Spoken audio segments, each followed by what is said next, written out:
The first thing you notice about George Milne is that burly bigote across his upper lip.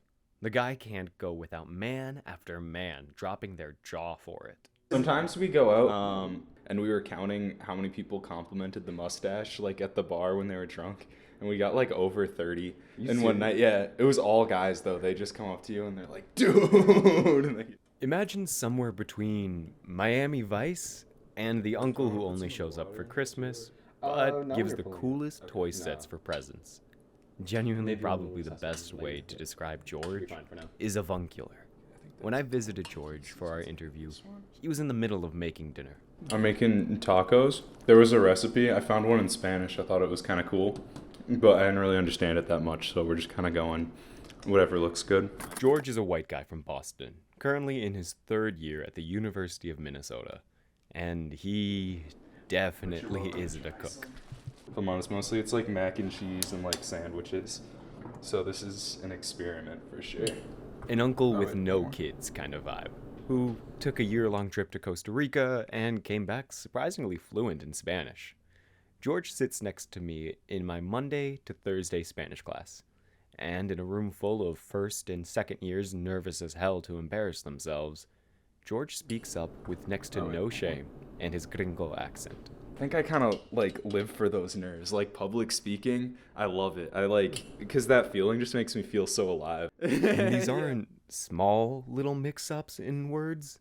While working at the Acme Comedy Club, he tried his best to communicate with Latina immigrant cooking staff who mostly or only spoke Spanish. I think one time I got this earring and I went and I told them I was like, "Oh, when the guy gave it to me." But like what I said really sounded like a sexual innuendo and they all just started cracking up and I was like, "Oh man, why am I doing this?" But What did you say? I said, "Cuando el hambre me dio," and that sounds like when he put it in me.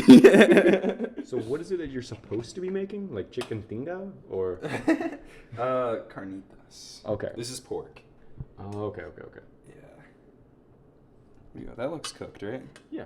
George started learning Spanish in high school, but didn't really come to love the learning process. I learned absolutely nothing. Like, I don't think I could have said, like, "Hello, how are you?"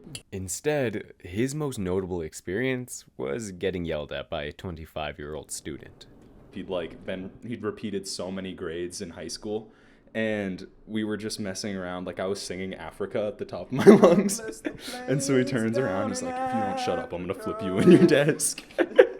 So he gets up from the desk and he grabs the front of it and he throws me back. And I'm laughing. I'm on the floor. And our substitute teacher just leaves like 10 minutes early. And But when George was around 18 and under the pressure of the pandemic, he began to work in farm fields. Most of his co-workers were Jamaican immigrants, and they spoke with heavy patois accents and limited English. a month in, though, I started picking all this up. And I was like, this is the coolest thing that your brain can like learn another language and like be able to remember all these words. And it's like, and you can like connect with these people who have such a completely different culture and history that like you can learn from and grow from, and you can connect with these people. You want the tomatoes? As a Latino myself, I've always been a bit hesitant to people who express deep admiration for specific cultures outside of their own. But I don't think George fetishizes Latinidad. I think they're so like quick to be like so friendly and loud and open that I love.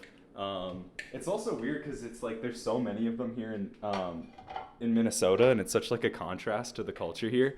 I feel like people here can be very like quiet and reserved. They're just like their own type of person, which is it's cool, and they're sweet people and they're awesome, but they're quiet. You can kind of feel it in sports games when people are like standing there. George's respect and admiration for Latino people and culture goes beyond just cooking and making Latino friends.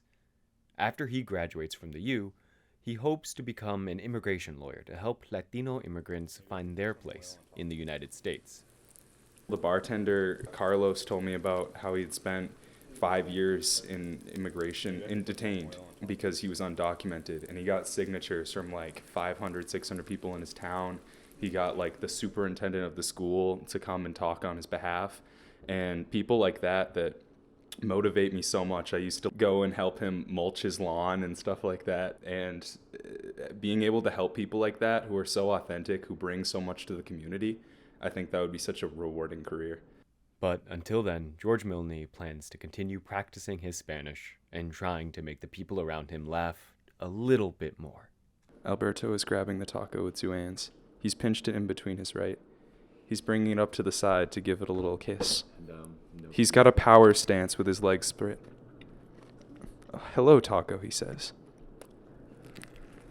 He makes a face of confusion, excitement, and then satisfaction.